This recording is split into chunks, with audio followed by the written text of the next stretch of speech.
In today's video, I'm going to show you how to edit a Base44 app using two simple methods, visual editing and the AI chat box.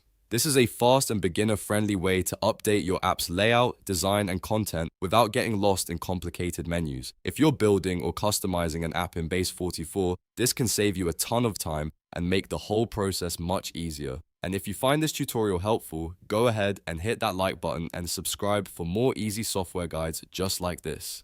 Alright, let's jump right in. First, go to the Base44 app project that you want to edit. Once you open the project, you'll see the workspace where your app is being built. From here, you have two main ways to make changes, and both are useful depending on what you want to edit.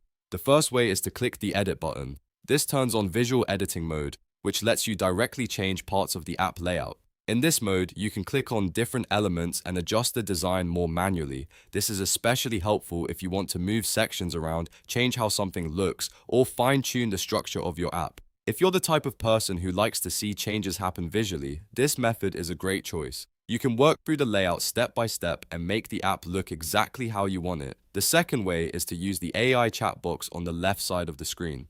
This is where Base44 becomes really powerful because you can simply type a prompt and ask the AI to make edits for you. For example, you could tell it to change the background's image, update styling, adjust the layout, or modify specific parts of the app. Instead of manually doing every little change yourself, you can describe what you want in plain language and let the AI help execute it. This is perfect for quick edits or when you already know the result you want, but don't want to spend time searching through settings. So if you want hands-on control, use the edit button and visual editing mode.